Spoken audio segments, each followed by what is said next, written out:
So as you can see behind me, we got this brand spanking new YZ125. When I say brand spanking new, it's not actually brand spanking new. This is actually a 2011 YZ125, the very same bike that I first stepped up onto after finishing racing on the 85 bikes. We've had this bike since 2011, and since then it's had a pretty hard life. I used to crash it a lot to start with when I was smaller, and then we've kind of stopped racing so I didn't get used so much, and then I started doing more testing for the magazine, so we started having long-term test bikes here. Since kind of 2014, this bike's been stuck in the workshop, being neglected, which isn't really fair because it's a beautiful little machine and deserves much more love. And at the start of the summer this year in 2016, I decided to take this little baby for a spin while my long-term test bike was having some repairs done.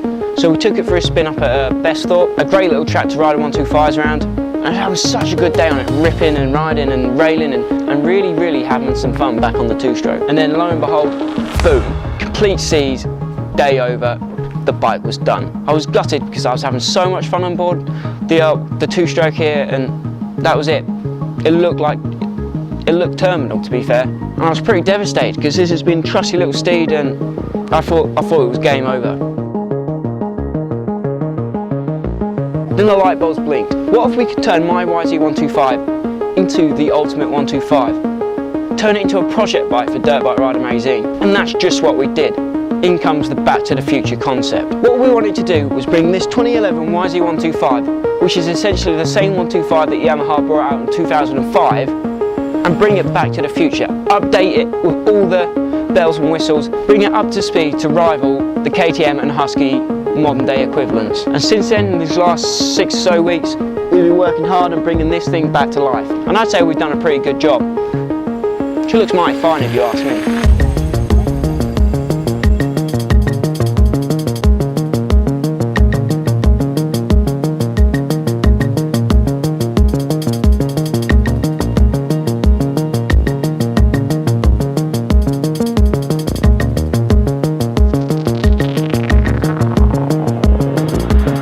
So we've had a lot of fun building this bike up from literally scratch.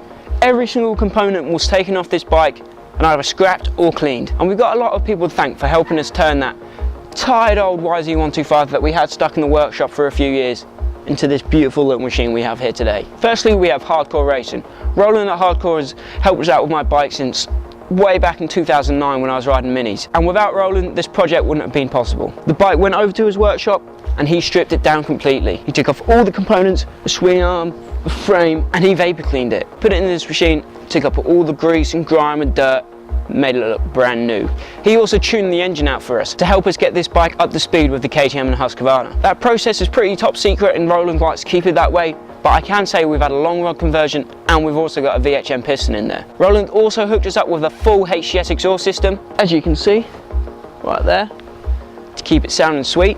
He hooked us up with these hardened wheels in blue and chrome, and they look sweet, I think you'll agree. We've got the Hardcore race rads on there to help with the bike cool down, and he also super polished all of the gearbox components. Another company that has been a massive help in turning this bike into something special has been Apico. They hooked us up with those Pro Taper Contour wind and bend bars in red. We've got this aluminium throttle body there, the Pro Taper pillar top grips, an Apico 270mm oversized front disc. We got the Apico Pro Bite foot pegs in blue, obviously. We got a blue sprocket cover, the Apico gear lever and brake pedal, the blue reservoir cap front and back, a blue sprocket, Regina chain. They also hooked us up with the Boyson stuff, so the Boyson clutch cover down here and the super cooler. Also the Apico blue kickstart and all the other additional trick bits that really help finish this bike off. Another thing that makes this Yamaha 125 really special is the hydraulic clutch system we've installed. We wouldn't have been able to do that without the help of Venhill. They hooked us up the Magura hydraulic clutch system, as well as these red hoses you can see, and the matching brake hoses as well. Also, Yamaha UK have been a huge help in getting this bike into what we see today. After the first episode in the magazine came out and they heard about our vision to turn this bike into something special, they really hooked us up with everything that we could possibly need. They hooked us up with all the genuine Yamaha engine components, so that's gears, cranks, clutch, seals, bearings, you name it, they hooked us up with it. They also provided this brand spanking new fuel tank there, the throttle cable, the steering head bearings, anything we asked for, Yamaha really hooked us up. So thanks to those guys. To really bring this bike up to the modern day, we felt that we had to go for the restyled plastics kit to match it to the modern day Yamahas. So courtesy of CI Sport, we got this Cycler Powerflow kit here to really make this bike look modern. Tom Grimshaw, 125 racer here in the UK, hooked us up with this CFX seat cover here. The guys up at Shock Tech sorted out my suspension. They gave that full service. The graphics were done by ESP, the Extreme Sports people. As you can see, we're looking pretty sweet here. We're just waiting for these side panels to get here and then it's done. But as you can see, the graphics are looking pretty sweet, and that was designed by ESP. We got some Metzeler tyres on there to keep us hooking up, and obviously we've got a new twin air filter in there, and obviously we're putting in a load of new oil courtesy of Fuselage.